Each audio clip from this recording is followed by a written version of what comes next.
and welcome back to my channel. Welcome if you are new. So today is going to be a quick video about some tips and tricks to make traveling easier, especially if you are traveling with little ones. If you are looking for tips for a road trip, I will make sure to link my blog post below, but this is going to be about airport travel. We've taken our girls with us on a bunch of domestic flights. They've both been traveling since they were handheld infants and breastfeeding, and now they are 3 and 5. So these are some things that we have learned along the way. The first one I'm going to mention is TSA PRECHECK, global entry, any of those things. We have TSA PRECHECK and it has really been worth it for us. It definitely depends on when you're flying and the airports you're leaving from, but it has worked to our advantage in a lot of situations. And honestly, with our last international flight, we really wished we had gotten global entry, and that'll be something that we are going to be getting next. If you are not familiar with any of those, I will make sure to put the information in the description. Something that we didn't have on our last trip that we wish we had brought with us were passport covers. It really just helped to keep everything organized. We knew whose passport we were grabbing at what time, so I highly recommend these, and I will link them in the description. If you are planning on bringing a stroller, I recommend finding out any of the limitations that your airline sets on strollers. We found out the hard way when we tried to take our Mockingbird stroller that American Airlines had a limit that was below the weight of our Mockingbird stroller. So we had planned to use it in the airport and we were not able to. We had to check it with all of the rest of our luggage. So make sure you know those weight limits so you're not stuck in a situation like that. Another great option is to have a carrier, because that is just hands-free, allows you to also be able to push luggage or any of those things. But if you are planning on bringing a stroller that you want to use in the airport, then make sure you check that information. The nice thing for us has been that strollers and car seats were always checked for free. And speaking of car seats, if you are planning on bringing your car seat on the plane, that is another thing to check with your airline. Make sure that the car seat that you plan to use on the plane is approved by that airline. We've never had that situation because we've never used a car seat on a plane, but if that's something you want to do, definitely check that ahead of your flight. And when checking a car seat and checking a stroller, make sure you have a good bag. It doesn't matter how much you spend on that car seat. It doesn't matter how much you spend on that stroller. They're going to throw those things around. So make sure you have some kind of padded bag, and if those are too pricey, at least get some sort of cover because they're also just going to get pretty dirty. Another thing to think of ahead of your flight when you're preparing different things, we ended up going to the Bahamas where there is a really big tip culture, so consider where you're going. It was very important for us to have small bills basically immediately because there were lots of things that people expected tips for. Another thing that worked out really well for us on this last trip was our travel time. Now, it was super early in the morning. I think our flight was at 5:30 in the morning or something, and we're pretty close to the airport, but that still meant us getting up. I think we got up at around 2, something like that.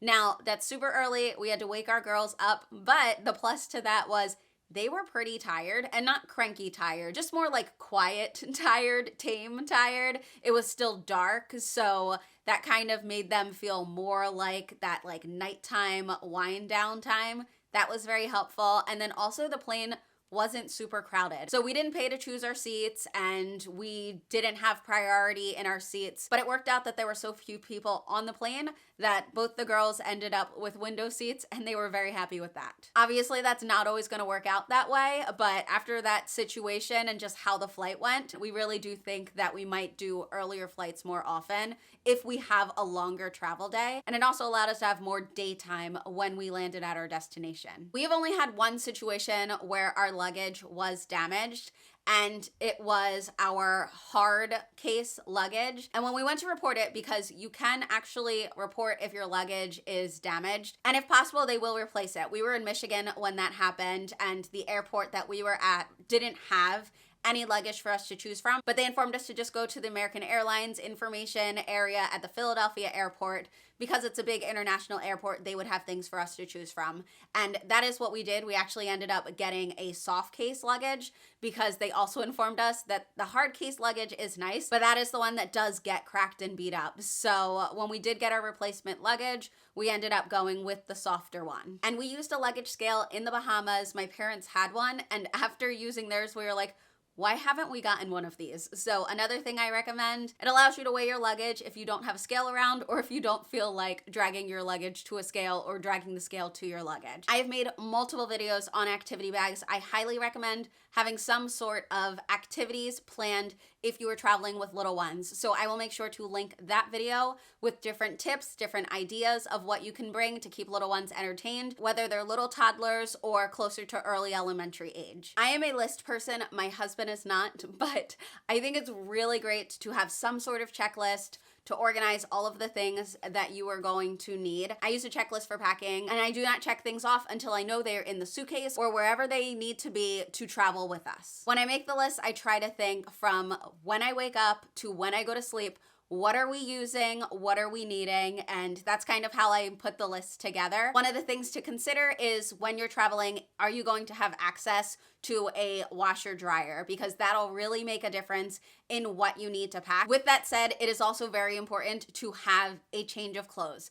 And if your kids are out of the potty training stage or anything like that, it's still important to have a change of clothes. A change of clothes for your kids and a change of clothes for yourself. We even had a situation where it was just the pressurization of a water bottle and that just spilled all over and everyone was wet. So those kinds of things can happen. It's just good to have a change of clothes. Speaking of water bottles, we always bring 2 empty water bottles for the girls. We should probably start bringing an empty water bottle for ourselves too, because we do find that we also get thirsty, but we're generally just thinking about our kids. But having some empty water bottles is good. Empty because you need to go through security and then you can fill them up afterward. While on the plane, the pressure can definitely affect your kids' ears. Alani doesn't really have that much of an issue with it, but Emmy, my 3-year-old, it really does bother her.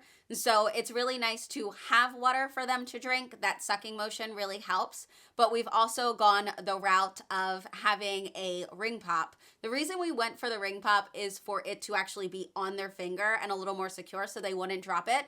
Both of my kids still dropped it, but that is why we ended up going with the ring pop with that thought in mind. On the topic of clothes and packing though, I always love to have packing cubes. I find that they make things super organized. 1, it just gets everything a little bit more compact.